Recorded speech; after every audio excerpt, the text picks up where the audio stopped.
पद सीसा। जानकी अम्बा के चरणों में बारंबार हनुमान जी अपना शीश झुकाने लगते हैं। हम भी शीश झुकाते हैं जानकी अम्बा श्री राम के चरणों में, बार बार, एक बार नहीं बार बार। नाइसी पद सीसा, माँ के चरणों में बारंबार शीश झुकाने लगे, मैं प्रणाम करने लगे हनुमान जी।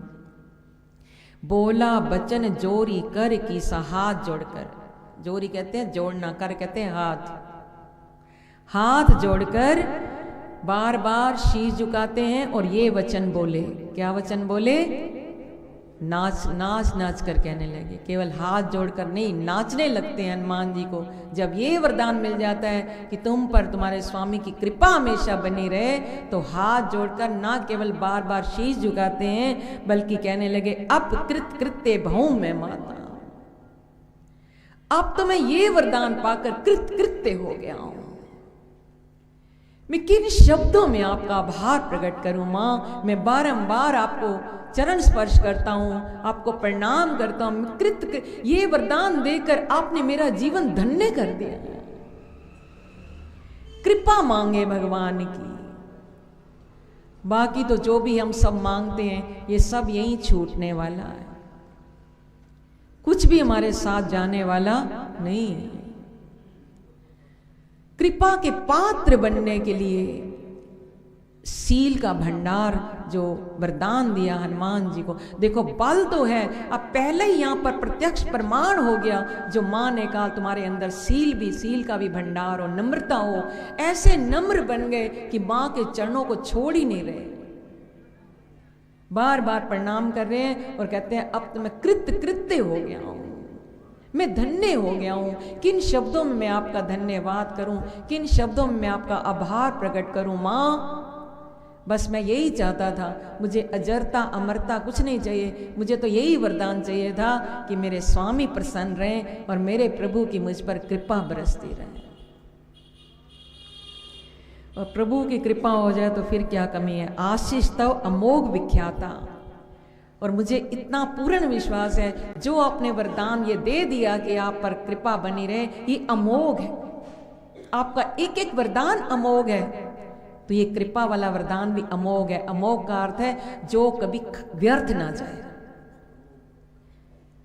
बेकार ना जाए। विख्याता, ये सारा संसार जानता है कि मां भवानी के, जगत जननी सीता मैया के मुख से अगर कुछ वचन निकल गया वो अमोघ हो जाएगा, वो कभी व्यर्थ होगा ही नहीं। तो मुझे पूरा विश्वास है, मुझे आपने धन्य कर दिया। सुनो मातु मई अतिशय भूखा, जब इतना प्रेम मिल गया अब हनुमान जी को, देखो कितनी लंबी जर्नी करके आए हनुमान जी। 100 योजन सागर, 1200 किलोमीटर सागर को लांग कर आए और मैनाक पर्वत आया। बोले थोड़ा सा विश्राम कर लो, बोले राम काजू की ने बिनो मोही कहां विश्राम।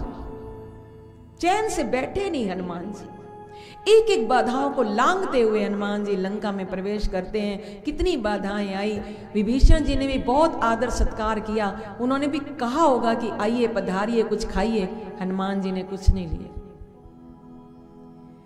कई उनके आगे ऐसे अवसर आए कि वो बैठकर खा पी सकते थे, हनुमान जी ने कहा जब तक मैं प्रभु श्री राम का कार्य न कर लूंगा, मैं न तो चैन से बैठूंगा और ना ही कुछ खाऊंगा। इतनी लंबी जर्नी करने के बाद अब जब जानकी अम्बा से ये वरदान मिल गया कि तुम पर प्रभु की कृपा बनी, कृपा तो पहले भी थी हनुमान जी पर अब एक स्टैंप लग गई। किसकी स्टैंप? सीता मैया। सीता मैया ने एक स्टैंप लगा दी कि तुम पर हमेशा बनी रहेगी राम की कृपा, श्री राम की कृपा। जब ये देख लिया अब मेरा पक्का काम हो गया, कृपा वाला काम तो मेरा पक्का। अब भूख लग गई हनुमान जी, अब बड़ी भूख लग गई। भूख लगनी चाहिए भजन के बाद, पर आज खाते कितनी बार हैं? भोजन 10 बार, भजन 1 बार। ऐसा कोई भजन भी है ना, ऐसा कोई है? 3 बार कहाँ करते हैं, 16 बार करते हैं। क्यों श्याम जी? वो तो रात ना बनाई होती भगवान ने, तो अब तो रात को भी खाते ही रहते हैं। वैसे तो बच्चे तो जो हमारे नाइट ड्यूटी कर रहे हैं बेचारे, खाते रहते हैं रात को। 12 बजे उठ के कहेंगे हमें भूख लगी है, मैगी बनाओ, मैगी मैगी मैगी, खुद बना लेंगे चलो। अगर प्रभु ने रात ना बनाई होती तो रात को भी सारी रात हम खाते रहते। 16 बार खाते हैं, 3 बार कहाँ खाते हैं। भजन 5 मिनट करते हैं, सिर झुकाया, हाथ जोड़े, टल जाओ, चलो जी छुट्टी। अगर कोई लगे हुए हैं भजन में गुरु की कृपा से, तो समझना भगवान की अति असीम अनुकंपा है। अगर हमारा एक क्षण भी व्यर्थ जाता है भजन के बिना, और हमें ऐसा लगे कि हमारे 10 मिनट वेस्ट हो गए, इतने में तो हम एक पाठ कर लेते, गीता का एक अध्याय पढ़ लेते, तो समझना ये भगवान की कृपा। वानर हो और सामने पेड़ों पर इतने अच्छे अच्छे फल रखे हों और फिर भी वो ना ललचाए उसका मन, तो ये प्रभु की कृपा समझे। अब जब सारी बात पक्की हो गई, जानकी अम्बा को संदेश सुना दिया, मिलन हो गया और ये वरदान भी मिल गया कि प्रभु की कृपा सदा तुम पर बनी रहेगी, अब हनुमान जी को फल देकर भूख लगाई। वैसे भजन करेंगे तो भजन के बाद भूख अच्छी लगेगी। भोजन और भजन की राशि एक ही है, पेटी भी एक ही है, ध्यान रखना। स्वामी जी समझाया करते थे इस पर। भोजन व भजन की पेटी एक, राशि भी एक। पेटी क्या? पेट। अगर इसमें भोजन अधिक रखेंगे आलस आएगा, भजन नहीं हो पाएगा। और भजन अधिक करेंगे तो भोजन की इच्छा ही नहीं रहेगी, धीरे धीरे डाइट कम होती जाएगी, क्योंकि भजन की खुराक बढ़ जाएगी। पर इतनी देर से हनुमान जी ने कुछ खाया नहीं। देखो, राम काजू की ने बिनु मोही कहां विश्राम। जो श्री राम ने मुझे एक कार्य दे दिया है, बस उसको किए बिना मैं ना कुछ खाऊंगा, ना पीऊंगा, ना विश्राम करूंगा, कुछ भी नहीं। अब हनुमान जी को भूख लगाई। सुनो मातु मई अतिशय भूख, अतिशय भूखा। हे मां, मुझे बहुत जोरों की भूख लगाई है ये फल देखकर सामने। सुंदर शब्द आ रहा है, ध्यान देना। लागी दे की सुंदर फल रूखा। कितनी बार सुंदर शब्द आया सुंदरकांड में? 8 बार। 8 बार किस लिए आया वो आप पहले एपिसोड में सुन लें, और ये शायद चौथे या 5वें नंबर पे होगा सुंदर शब्द। लागी दे की सुंदर फल रूखा। सामने सुंदर सुंदर फल देखकर, फल सुंदर है, ये फल सुंदर का अर्थ क्या है? कर्मणे वाधिकारस्ते मां फलेषु कदाचन। अगर भजन रूपी कर्म करेंगे, सीता रूपी भक्ति पा लेंगे। सीता कौन है? भक्ति है, सीता शक्ति है। सीता रूपी भक्ति को हमारे हृदय में डेरा हो जाएगा, तो फिर फल कैसा होगा उसका बताओ?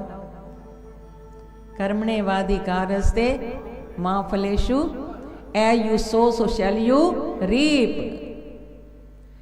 अगर भजन रूपी सीता रूपी भक्ति को पा लेंगे, हृदय में भक्ति आ जाएगी, तो फल उसका कैसा होगा? गलत हो सकता है? बोलो। जो भी उसका फल होगा सुंदर होगा, वो उभरेगा फल, उसका जीवन सुंदर बनेगा, उसके जीवन का कल्याण होगा, उसका मंगल ही मंगल होगा। वो प्रभु भक्ति पालेगा, प्रभु की कृपा पालेगा, ये फल है। तो हनुमान जी बाहर के फल की बात कर रहे हैं, आध्यात्मिक दृष्टि से भी आपको बताया।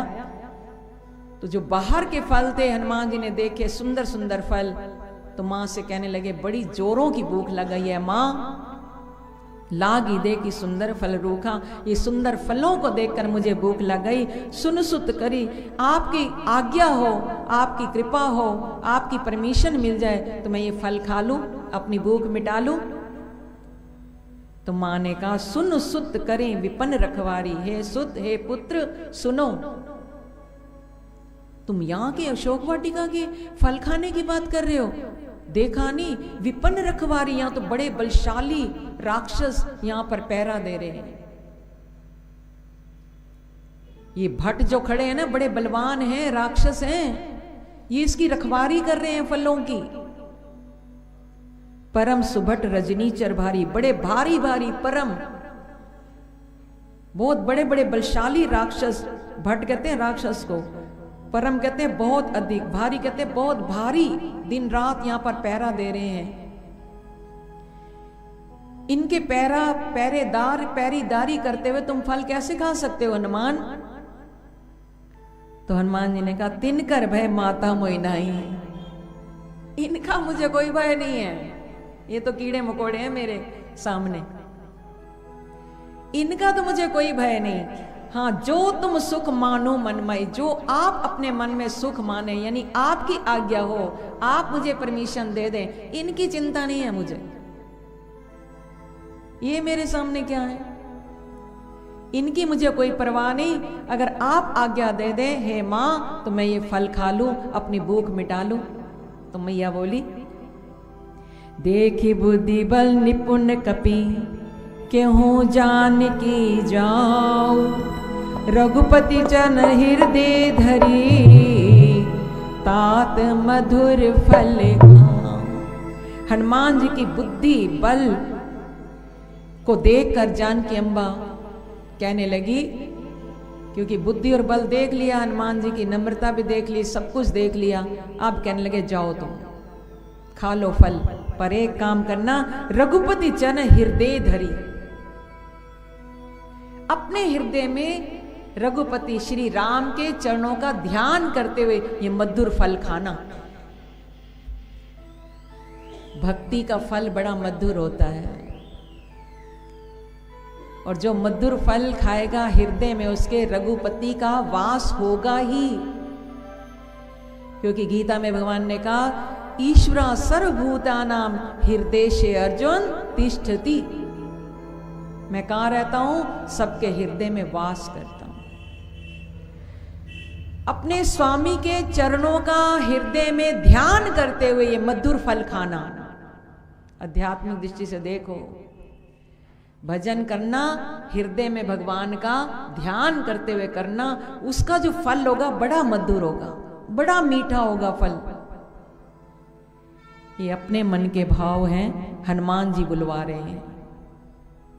आध्यात्मिक दृष्टि से तो यही भाव ही होना चाहिए। जब भक्ति मिल गई, भगवान के चरण अपने हृदय में धारण कर लिए, तो फिर उसका जो फल होगा बड़ा मधुर होगा, बड़ा मीठा होगा।